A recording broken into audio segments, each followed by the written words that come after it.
missed, and some they chose to ignore. In a city that never sleeps, someone's got to stay one step ahead in the dark. I'm Frank Mallory, and I drive a black cab. But tonight, I'm the one taking the case. Frank Mallory had driven a black cab for 23 years.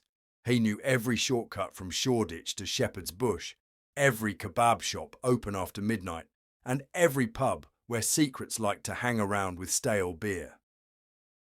But the past few years, Frank had taken on a second job, one that didn't pay but couldn't be shaken.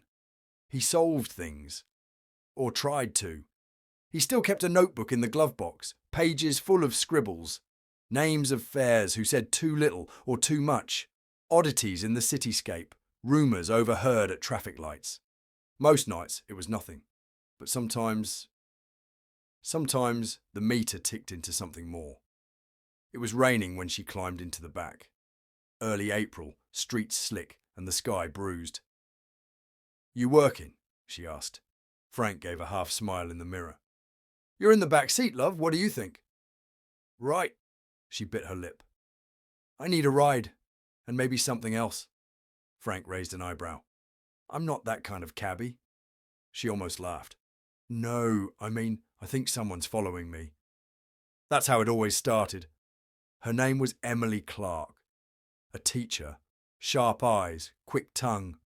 She'd been trying to find her brother Jamie, who'd vanished 5 days earlier. Police weren't biting, said he'd probably taken off. But she knew better. Jamie had been digging into something. Corporate corruption, she thought. Something he wasn't supposed to. All she had was his notebook. Frank glanced through it as they sat parked outside a Pret near Great Portland Street.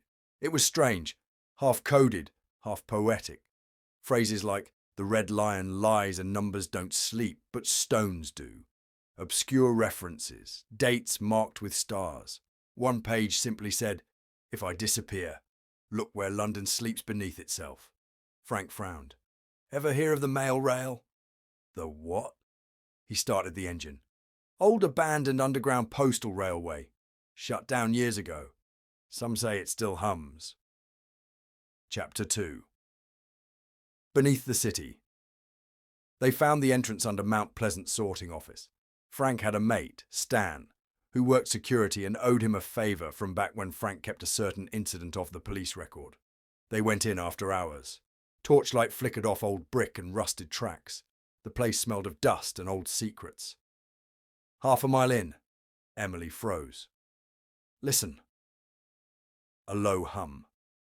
Frank moved ahead. They turned a corner, and there it was. One of the old mail cars, lights on, power somehow running. Inside, a camp setup, coffee cup, papers, and Jamie's jacket. He'd been there. Recently. On the wall, pinned with tape, was a photo grid. Faces, names, a map of bank transactions spanning 5 continents. In the centre, a man she knew, the banker, Philip Harwood. Emily paled.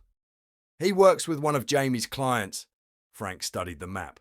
"This is laundering, offshore, crypto funneling, and your brother was the leak." They heard footsteps. Frank grabbed Emily's hand. "Out the back." They barely made it through a maintenance hatch before voices echoed behind them. Men with torches, radios, professionals. Chapter 3. The long fare. Back in the cab, engine humming, Frank made some calls. One to a retired detective, another to a journalist named Lana who owed him a favour. As dawn cracked over London, the pieces fell into place. Jamie had uncovered a money laundering operation tied to tech giants and a prominent MP. Harwood was the bridge, and Jamie, he was still alive but running scared. Lana agreed to publish if they could get the drives to her. Frank handed Emily a burner phone. "I'll take the long route. You head to Paddington. There's a locker there under Jamie's name. Use it." "What about you?" Frank grinned. "Me? I've got a fare to finish." As his cab rolled past Parliament, a black SUV began to tail him. He led them through the city, past morning joggers and sleepy cafes, through markets and back alleys, each turn intentional. By the time he reached the embankment, they were boxed in. 2 patrol cars, unmarked, waiting on Lana's tip. Emily and Jamie reunited a day later, under police protection. Harwood was arrested that week. It was all over the news. Frank watched it on a pub telly while polishing his dashboard. Another mystery solved, another night on the clock, because London never sleeps, and neither does its Black Cab Detective.